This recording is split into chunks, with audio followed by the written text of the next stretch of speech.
No depende de lo que otros hagan, ni de la economía, ni de la suerte.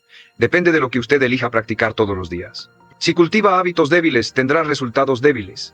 Si cultiva hábitos fuertes, tendrá resultados extraordinarios. La vida siempre responde en la misma medida en que usted se disciplina. El éxito entonces deja de ser un misterio y se convierte en un proceso. Un proceso que se construye con acciones simples, repetidas con consistencia. Y aunque al inicio pueda parecer aburrido o rutinario, pronto descubrirá que esa rutina es la que lo libera, porque le da control sobre su destino. Practicar lo correcto a diario no solo cambia sus resultados, cambia su carácter, lo convierte en un hombre más firme, más confiado, más capaz de sostener la grandeza que está construyendo. Esa es la base real del éxito. No hacer algo grande de vez en cuando, sino hacer lo correcto todos los días. El éxito diario empieza con una decisión consciente. Elegir practicar aquello que lo fortalece en lugar de lo que lo debilita. No necesita tener un plan perfecto para 10 años, lo que necesita es claridad en lo que hace hoy.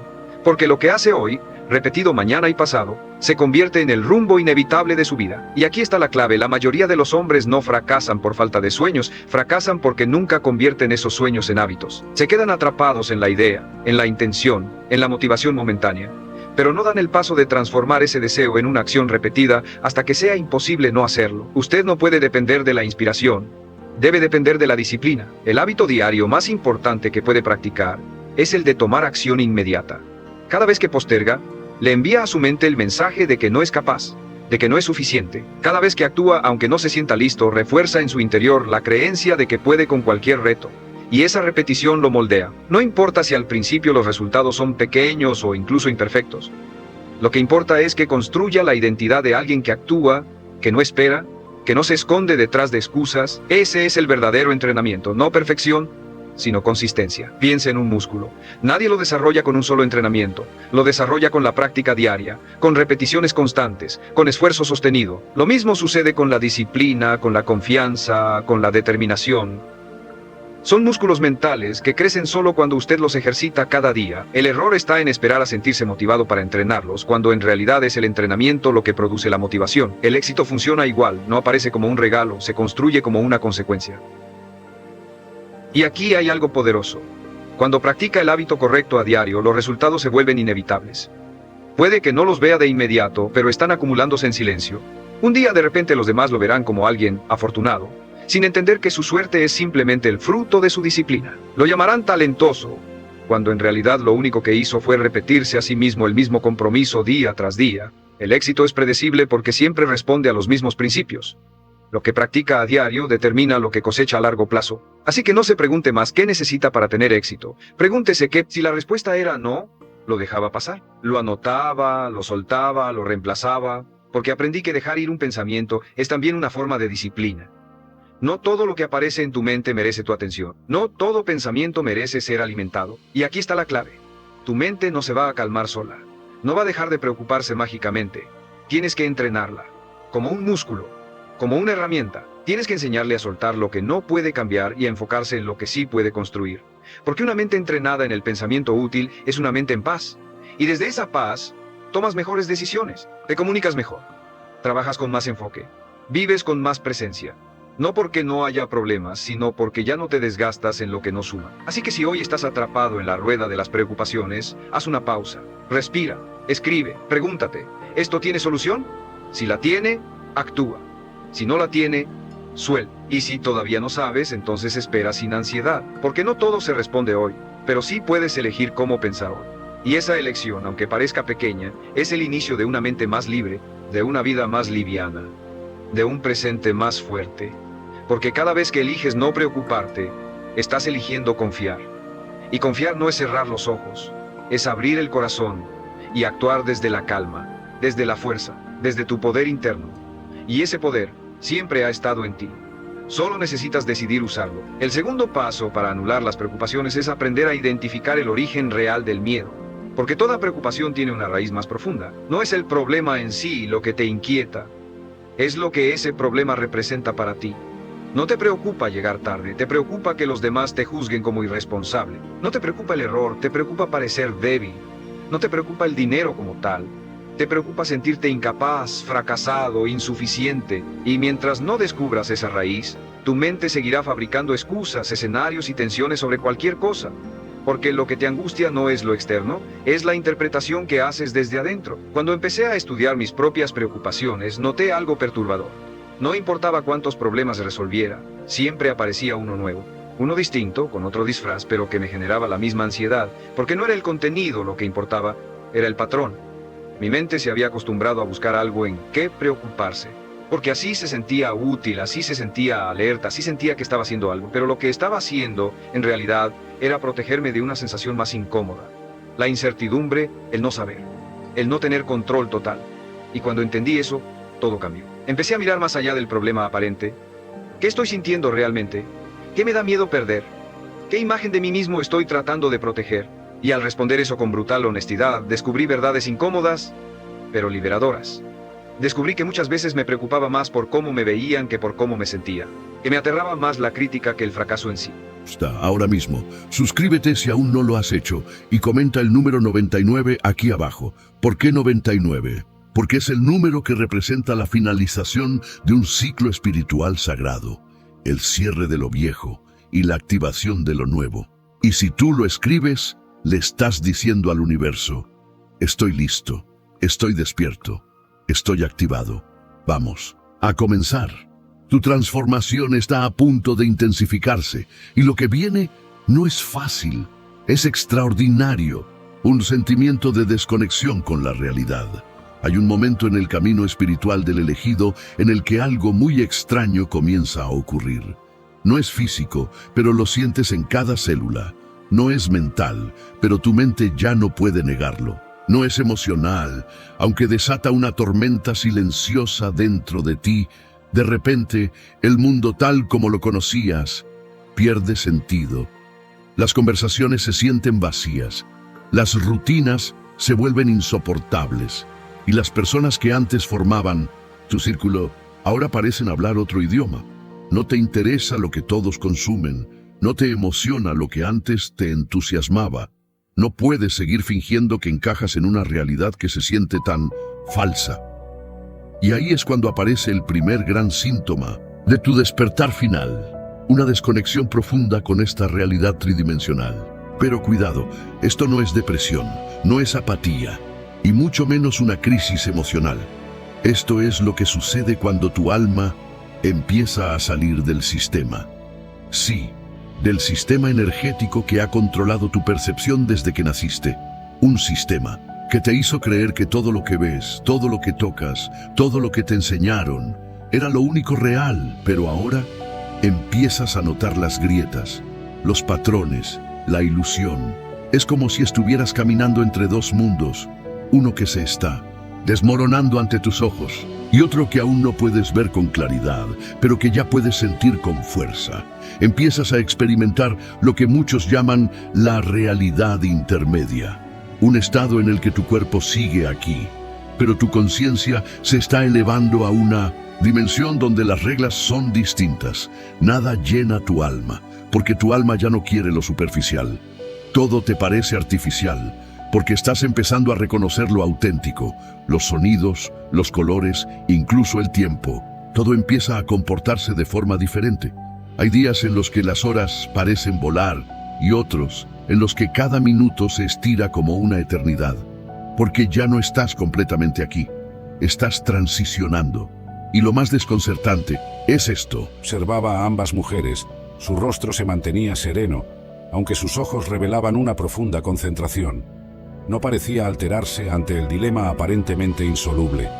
Entonces habló: «Tráiganme una espada». Cuando le fue entregada ordenó: «Dividan al niño vivo por la mitad y den una parte a cada una». Un murmullo recorrió la corte. La verdadera madre, dominada por la angustia maternal, gritó de inmediato: «Por favor, mi señor, entrégale el bebé vivo a ella, no lo mates». La otra mujer, sin embargo, dijo con frialdad: «Que no sea ni tuyo ni mío, divídelo». El rey señaló a la primera mujer y declaró: «Entréguenle el bebé vivo a la primera, no lo maten, ella es la verdadera madre». Ese día, todo Israel escuchó el juicio del rey y comenzó a temerlo, reconociendo que la sabiduría de Dios estaba en él para administrar justicia. Las primeras luces del alba teñían de dorado las colinas de Jerusalén cuando Salomón subió al monte donde su padre David había comprado la era de Arauna, el Jebuseo. El rey contempló el espacio vacío, pero sus ojos veían lo que aún no existía. Aquí, dijo a los consejeros que lo acompañaban, levantaremos un templo para el nombre del Señor. Tras años de guerras bajo el reinado de David, Israel finalmente conocía la paz. Y ahora, su hijo construiría no un palacio para glorificarse a sí mismo, sino un templo para el Dios que había dado la victoria a su pueblo. El proyecto era ambicioso, mayor que cualquier estructura jamás construida en Israel. Sería necesario importar madera de cedro del Líbano, piedras preciosas de tierras lejanas y artesanos especializados de otros reinos. Salomón escribió a Hirán, rey de Tiro: «Sabes que mi padre David no pudo edificar una casa para el nombre del Señor su Dios a causa de las guerras, pero ahora el Señor mi Dios me ha dado descanso por todos lados, no hay adversarios ni calamidades. Por lo tanto tengo la intención de edificar una casa para el nombre del Señor mi Dios». Hirán respondió con entusiasmo, enviando cedros y cipreses del Líbano, transportados en balsas por mar hasta Jope. Desde allí, Salomón los hacía subir a Jerusalén. El rey reclutó a 30.000 hombres de Israel, enviándolos al Líbano en turnos de 10.000 al mes. 70.000 cargadores y 80.000 cortadores en las montañas trabajaban bajo la supervisión de 3.300 oficiales. En la cantera, el sonido de martillos y cinceles resonaba día y noche, mientras enormes bloques de piedra eran cortados con precisión extraordinaria. Pero en el lugar de la construcción reinaba un silencio reverente. En el templo, durante su edificación, no se oyó el ruido de martillo, pico, ni ninguna otra herramienta de hierro. Así comenzó la elevación del edificio más glorioso que Israel hubiera construido. No solo un monumento, eran cerdos, camellos, roedores de roca y conejos. Sin embargo, mi caso es especial. Yo tendría este voto desde el vientre. Mi madre también tuvo que compartir en el voto de Nazareo durante el tiempo que me llevaba en su vientre. Incluso en las estructuras sociales de mi época, el anuncio de que el niño sería un varón era especialmente bien recibido. Un hijo no solo continuaría el nombre de la familia, sino que también proporcionaría liderazgo en el hogar y en la comunidad. Fuera de Israel, un hijo también era clave para el bienestar de una persona aquí y ahora, así como en la vida después de la muerte. Entonces ella corrió y le contó a mi padre que un hombre de Dios, que parecía un ángel, se había aparecido a ella y dijo que ella concebiría y daría a luz un hijo. Mi padre oró al Señor y pidió que el ángel volviera para dar más instrucciones sobre mí. Mi padre realmente quería el manual de mi vida. Señor, por favor, deja que el hombre de Dios regrese de nuevo y dé más instrucciones sobre el hijo que está por nacer. Dios escuchó la oración de mi padre, y el ángel de Dios apareció nuevamente a mi madre mientras ella estaba sentada en el campo. Entonces, mi padre le preguntó: «Cuando tus palabras se hagan realidad, ¿qué tipo de reglas deberán gobernar la vida y el trabajo del niño?». El ángel del Señor le dijo: «Asegúrate de que tu esposa siga las instrucciones que le di. Ella no debe comer uvas ni pasas, beber vino ni ninguna otra bebida alcohólica, ni comer ningún alimento prohibido». Yo debía ser apartado y reservado para la voluntad de Dios. El ángel del Señor honró la solicitud de mi padre por confirmación, pero no respondió a su petición de conocer el futuro. Simplemente llamó a mi padre a obedecer lo que Dios ya les había dicho que hicieran. El ángel del Señor demostró ser maravilloso, haciendo una cosa maravillosa, subiendo en la llama del sacrificio hacia el cielo. Y mi padre dijo a mi madre: «Ciertamente moriremos, pues hemos visto a Dios». Pero ella dijo: «Si el Señor quisiera matarnos, no habría aceptado una ofrenda quemada y una ofrenda de grano de nuestras manos, ni nos habría mostrado todas estas cosas, ni nos habría dicho tales cosas en este momento». Mi padre tal vez sabía lo que Dios le dijo a Moisés: «No puedes ver mi rostro, porque ningún hombre puede verme y vivir». Temía que, porque acababan de ver al Señor, pronto morirían. Pero mi madre entendió que Dios no había hecho tanto por ellos para abandonarlos ahora. La obra pasada de Dios en nuestras vidas es una promesa de su futuro cuidado y bendición para nosotros. Mi madre fue una fuente invaluable de aliento para la fe de mi padre.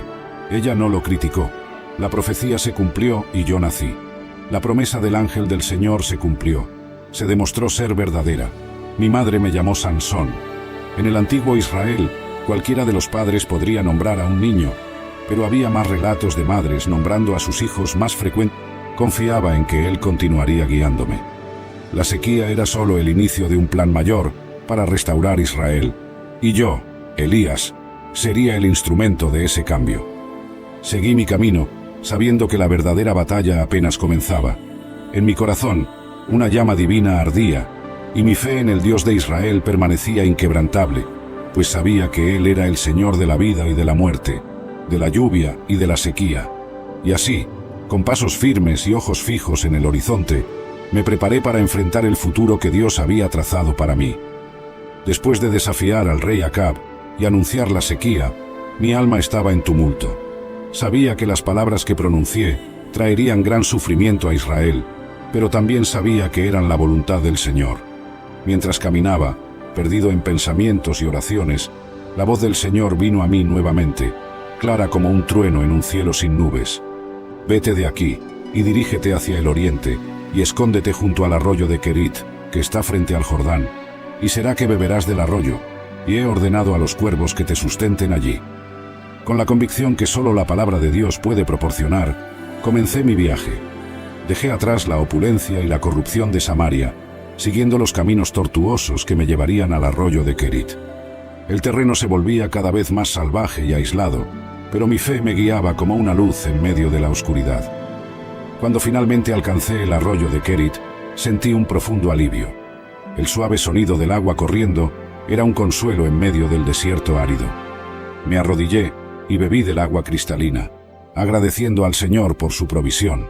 El lugar era solitario, rodeado por colinas y vegetación escasa, un escondite perfecto. Entonces, algo extraordinario ocurrió. Por la mañana, mientras oraba y reflexionaba sobre el propósito divino, escuché el batir de alas. Levanté la cabeza y vi cuervos descendiendo del cielo, llevando pedazos de pan y carne en sus picos. Se posaron cerca de mí y dejaron la comida a mi alcance. Maravillado y agradecido, recogí el sustento provisto por el Señor. Estos cuervos, criaturas que normalmente no se asocian con la benevolencia, se convirtieron en instrumentos de la misericordia divina. Por la noche, la escena se repitió. Los cuervos volvieron, trayendo nuevamente pan y carne. Comía y bebía del arroyo, y cada comida era un testimonio de la fidelidad del Señor. La soledad del desierto se transformaba en un lugar de comunión sagrada, donde la presencia de Dios era palpable y constante. Durante los días y noches que siguieron, mi fe se fortaleció. Aprendí a confiar en el Señor en medio de la adversidad, sabiendo que Él supliría todas mis necesidades.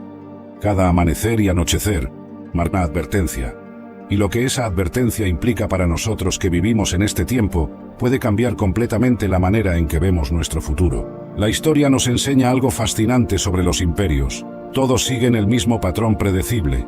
Ninguno escapa a esta ley histórica, por más poderosos que parezcan en su momento de gloria. Roma. Durante más de 500 años, el maestro incuestionable del mundo conocido. Los ciudadanos romanos creían que su imperio duraría para siempre. Lo llamaban la Roma eterna. Sin embargo, hoy los turistas pagan 20 euros para caminar por sus ruinas. ¿Se imaginan eso? El imperio que construyó acueductos que aún funcionan, que creó un sistema legal que influye en nuestras leyes actuales, que extendió su dominio desde Escocia hasta Egipto, ahora es solo un sitio turístico. Gran Bretaña fue un imperio tan vasto que el sol nunca se ponía en sus territorios. En su apogeo, controlaba el 25% de la masa terrestre mundial y el 23% de su población. Desde la India hasta Canadá, desde Australia hasta Hong Kong, la bandera británica ondeaba en todos los continentes. Hoy, Gran Bretaña lucha por mantener la unidad con Escocia e Irlanda del Norte. El imperio en el que nunca se ponía el sol ahora es una isla que debate si seguir siendo parte de la Unión Europea. Pero aquí está lo que me llama la atención. Estos imperios no cayeron de la noche a la mañana. Siguieron un patrón específico que los historiadores han documentado una y otra vez. Primero viene el ascenso. Una nación o civilización desarrolla ventajas militares, económicas o tecnológicas que la hacen superior a sus vecinos. Roma tenía sus legiones disciplinadas. Gran Bretaña tenía su flota naval. España tenía su oro de América. Después viene la época dorada. El imperio domina, prospera y sus ciudadanos se acostumbran al éxito. Se sienten invencibles. Creen que su supremacía es permanente, que es su destino natural. Luego viene la complacencia. Las generaciones que lucharon por el poder son reemplazadas por generaciones que nacieron en la prosperidad. Ya no tienen el hambre, la disciplina o la visión que construyó el imperio. Después viene la decadencia moral. Los valores que hicieron grande al imperio se abandonan. La disciplina se convierte en licencia. La virtud se considera pasada de moda. El sacrificio por el bien común se reemplaza por el hedonismo individual. Finalmente viene el colapso. Puede ser súbito, como la caída de Constantinopla en 1453. Puede ser gradual, como la desintegración del Imperio Británico después de la Segunda Guerra Mundial. Pero siempre llega. Ahora, miremos a Estados Unidos con honestidad. ¿En qué etapa del ciclo imperial se encuentra? Ha tenido su ascenso meteórico. Desde la Guerra Civil hasta la Segunda Guerra Mundial, Estados Unidos se convirtió en la potencia dominante del planeta. Ha disfrutado su época dorada. Desde 1945 hasta aproximadamente... Claridad y grandeza. Lea libros que lo desafíen. Escuche ideas que lo eleven. Rodéese de hombres que piensen en grande y actúen en grande. Lo que escucha, ve y repite se convierte en materia prima de su mente. Si quiere resultados extraordinarios, necesita pensamientos extraordinarios, y estos no aparecen de la nada. Se cultivan con lo que consume. El tercer paso es entrenar su concentración. En un mundo donde cada notificación y cada pantalla compiten por su atención, el hombre que sabe enfocarse tiene una ventaja enorme. Dedique momentos de su día a trabajar en silencio, sin distracciones, solo usted y la tarea importante que debe cumplir. Esa práctica no solo aumenta su productividad, también fortalece su capacidad de dirigir su mente hacia donde usted quiere, en lugar de dejar que el entorno decida por usted. La concentración es un músculo. Cuanto más lo entrena, más fuerte se vuelve. Y finalmente, entienda esto. Controlar su mente no significa eliminar las emociones o convertirse en una máquina fría. Significa aprender a dirigir esas emociones, canalizarlas hacia el esfuerzo correcto, no permitir que lo desvíen de lo que sabe que debe hacer. Una mente descontrolada lo convierte en esclavo de sus impulsos. Una mente controlada lo convierte en dueño de su vida. Y cuando usted se convierte en dueño de su vida, los resultados dejan de ser un misterio y se transforman en consecuencia. Porque el éxito, al final, no es azar ni destino, es el reflejo directo de una mente entrenada para producirlo. Controlar su mente también significa entrenar la forma en que interpreta la realidad. Dos hombres pueden vivir la misma situación y tener vidas completamente distintas. Porque no es lo que ocurre lo que los define, sino cómo lo interpretan. Uno puede ver una dificultad como un muro infranqueable y rendirse, mientras otro la ve como una oportunidad de crecer y se fortalece. La diferencia no está en la circunstancia, está en la mente que la procesa. Y esa diferencia, repetida a lo largo de los años, es lo que separa a los hombres comunes de los hombres extraordinarios. Su mente es el filtro a través del cual observa el mundo. Y si ese filtro está sucio de negatividad, miedo y autolimitación, todo lo que vea le parecerá imposible. Pero si ese filtro está limpio de claridad, disciplina y determinación, el mundo entero se convierte en un terreno de oportunidades. El problema es que la mayoría de los hombres no elige conscientemente ese filtro. Permiten que lo construya su entorno, las opiniones de los demás, las noticias, las experiencias pasadas. Viven atrapados en historias que repiten una y otra vez. Yo no puedo, yo no merezco, a mí nunca me va bien, los demás tienen suerte, yo no. Cada una de esas frases, repetida con la suficiente frecuencia, se convierte en una orden directa al cerebro. Limita sus acciones, apaga su motivación y asegura resultados mediocres. Lo que no entienden es que esas creencias no son verdades absolutas, son hábitos mentales. Y como todo hábito, pueden romperse y reemplazarse por otros más fuertes. El control mental empieza al cuestionar esas historias. Cada vez que se sorprenda pensando en una excusa, deténgase y pregúntese: ¿de verdad es cierto lo que me estoy diciendo? ¿O solo es una creencia que he repetido durante años? En la mayoría de los casos descubrirá que es lo segundo, y en ese momento tiene la oportunidad de reescribir. Esta convicción no debe confundirse con condenación. La convicción del Espíritu Santo siempre nos lleva al arrepentimiento y a la restauración, mientras que la condenación nos lleva a la desesperación y a la derrota. Cuando el Espíritu Santo nos está convenciendo de pecado, podemos experimentar un profundo sentimiento de tristeza o incomodidad en relación con ciertas acciones, pensamientos o actitudes en nuestra vida. Esta tristeza es lo que Pablo llama tristeza según Dios, en 2 Corintios 7, 10. Porque la tristeza que es según Dios produce arrepentimiento para salvación, de lo que no hay que arrepentirse, pero la tristeza del mundo produce muerte. También podemos sentir un deseo creciente de confesar nuestros pecados y buscar el perdón. El apóstol Juan nos alienta en este sentido en 1 de Juan 1, 9. Si confesamos nuestros pecados, Él es fiel y justo para perdonar nuestros pecados y limpiarnos de toda maldad. Otra señal de convicción de pecado es una mayor sensibilidad hacia las cosas que desagradan a Dios. Cosas que antes parecían inofensivas pueden empezar a incomodar nuestra conciencia. Esto es una señal de que el Espíritu Santo está refinando nuestro discernimiento espiritual. El objetivo de la convicción de pecado no es hacernos sentir culpables, sino llevarnos a un cambio genuino. Como Pablo escribe en Romanos 2, 4, «O menosprecias las riquezas de su benignidad, paciencia y longanimidad, ignorando que su benignidad te guía al arrepentimiento». Debemos agradecer a Dios por su gracia al mostrarnos áreas que necesitan cambio en nuestra vida y buscar su ayuda para vivir en obediencia a su voluntad. Deseo creciente por santidad. A medida que el Espíritu Santo trabaja en nuestra vida, una señal clara de su obra purificadora es un deseo creciente por santidad. Este deseo no proviene de un sentido de obligación legalista, sino de un profundo amor por Dios y un deseo de agradarle. Pedro nos exhorta a buscar la santidad en 1 de Pedro 1, 15-16. Sino, como aquel que os llamó es santo, sed también vosotros santos en toda vuestra manera de vivir, porque escrito está, sed santos, porque yo soy santo. Este deseo por santidad se manifiesta de varias maneras. Podemos encontrarnos más sensibles al pecado en nuestra vida, deseando liberarnos de hábitos o pensamientos que no glorifican a Dios. Podemos sentir una atracción mayor por la palabra de Dios, deseando conocerla más profundamente y aplicarla en nuestra vida. Pablo habla sobre este proceso en 2 de Corintios 7, 1. Así que, amados, puesto que tenemos tales promesas, limpiémonos de toda contaminación de carne y de espíritu, perfeccionando la santidad en el temor de Dios. El deseo por santidad también puede manifestarse en nuestras relaciones. Podemos volvernos más pacientes, más amorosos, más dispuestos a perdonar. En resumen, más semejantes a Cristo en nuestro trato con los demás. La santidad no es algo que alcancemos por nuestro propio esfuerzo, sino es el resultado de la obra del Espíritu Santo en nosotros.